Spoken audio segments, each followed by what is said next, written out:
Hi guys, good day to everyone. This video is intended to discuss the next part of our research paper, which is yung tinatawag natin na research hypothesis or research assumptions. And to start our discussion, allow me to share my screen to everyone. There you go. Perfect. So as a researcher, it is our responsibility to appropriately identify between hypothesis and assumptions. Ano ba yung tamang gamitin sa paper mo or sa paper na ginagawa? And this video discussion will help you to at least have an idea ano ba at kailan ba ginagamit ang hypothesis and assumptions. To start that, let us first define what is research hypothesis. Pag sinabi natin research hypothesis, it is a specific statement that is testable, which shows the relationship between the variables that you have. Sa madalit sabi, kapag sinabi nating hypothesis, ito ay isang simpleng statement na inilalagay natin sa ating research paper, usually right after ng ating statement of the problem, kung saan sinasabi natin na yung mga variables na meron tayo sa paper natin is either may relationship or may significant difference sa bawat isa.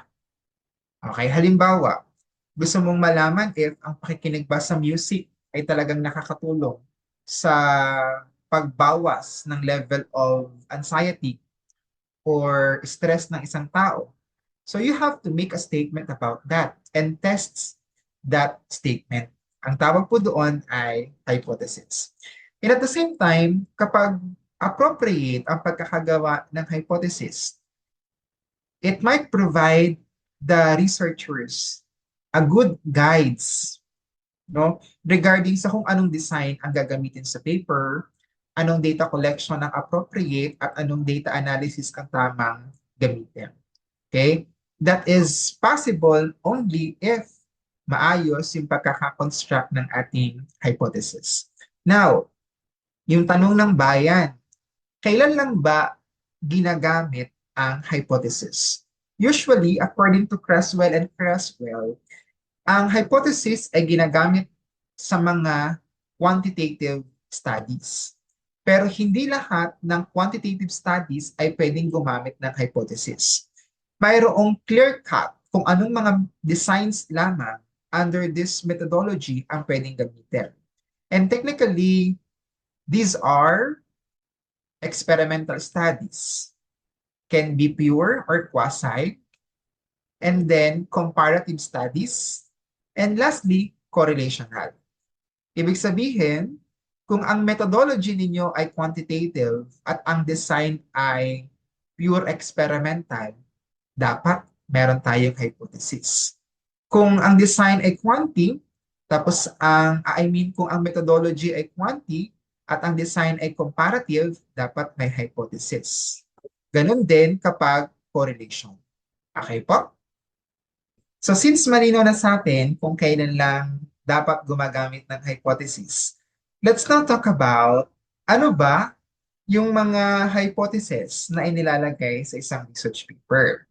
Technically, my dear researchers, dalawa yung hypothesis na usually nag-appear sa mga research papers. At yun yung tinatawag natin na null hypothesis and alternative hypothesis. Ano yung pinagkaiba ng dalawa? Pag sinabi nating null hypothesis, ito yung statement na kung saan ang mga researchers ay nagsasabi na ang kanilang mga variables ay walang significant effect, relationship, or difference to one another. Walang effect, walang relationship, or walang difference between the variables. Kaya usually, ang null hypothesis ang laging subject for rejection and acceptance. Okay? Kasi ito yung statement na kung saan sinasabi natin that the variables we have in our research paper have no significant relationship, effect, or difference to one another. On the other hand naman, kapag sinabi nating alternative hypothesis, this is the opposite. Ito yung statement na kung saan sinasabi natin na yung mga variables na meron sa paper natin ay may effect, relationship, or significant difference. Okay? And automatically, kapag ang ating null hypothesis ay rejected, kahit hindi inilalagay sa paper, ang alternative hypothesis will be accepted.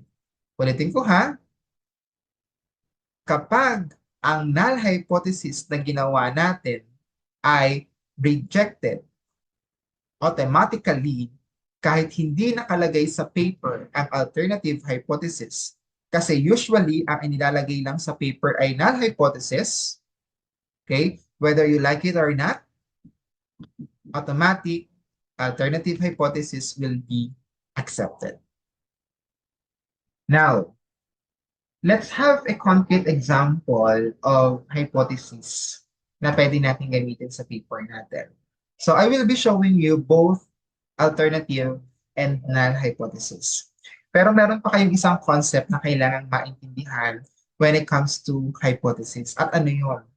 Yung tinatawag natin na one-tailed at two-tailed. No?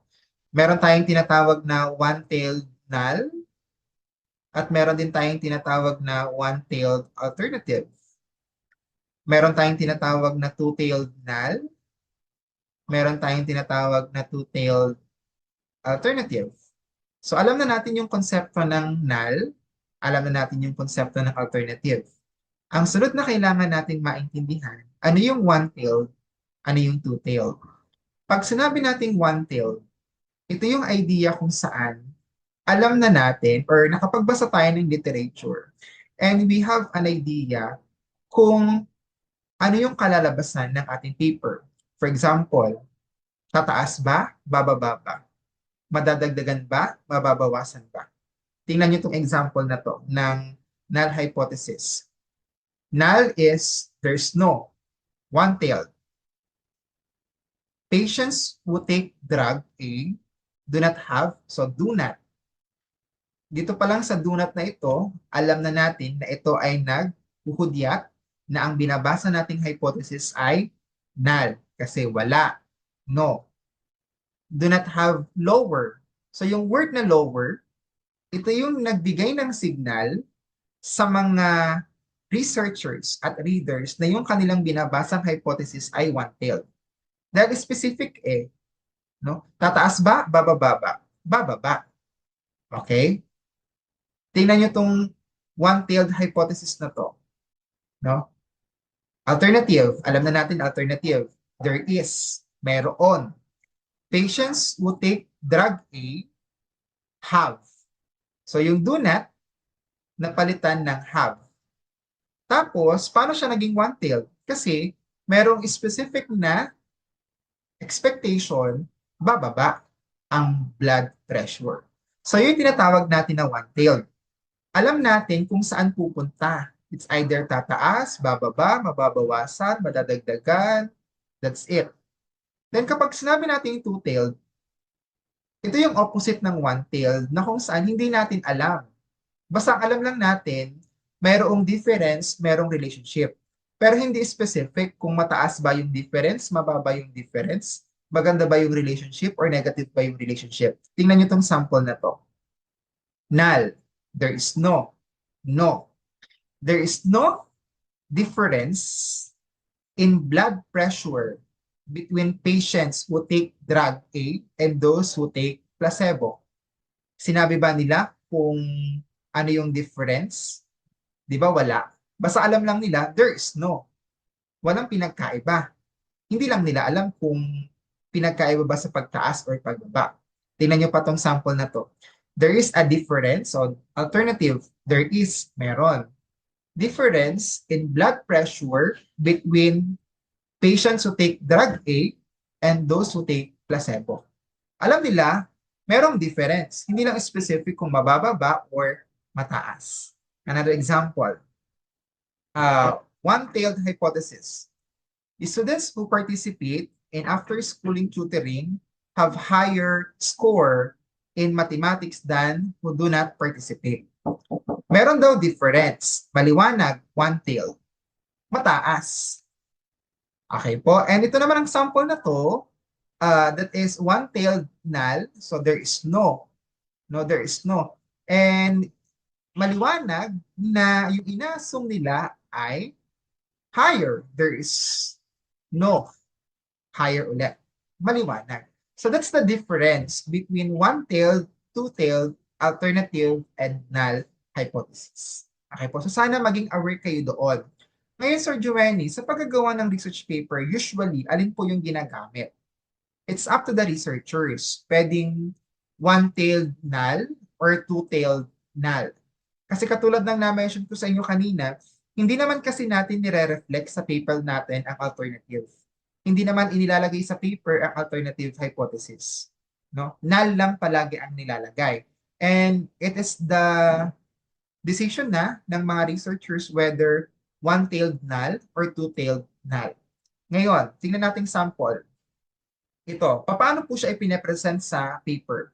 Di ba sabi ko sa inyo, ang hypothesis usually right after ng SOP. So this is the SOP. And dapat, kung ikaw ay may hypothesis, dapat may questions ka na nag-hypothesize. And based on this example, SOP number 4 and SOP number 5, nag-hypothesize ang mga yan. And since nag-hypothesize ang mga yan, dapat ang null hypothesis mo ay naka-align sa dalawang yan. So ano yung kanilang question?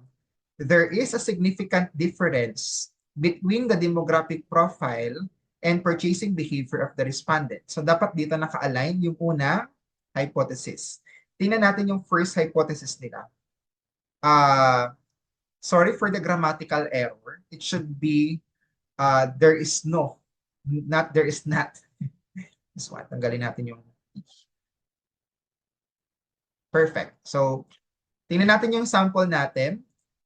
There is no significant difference between the demographic profile and purchasing behavior of the respondents.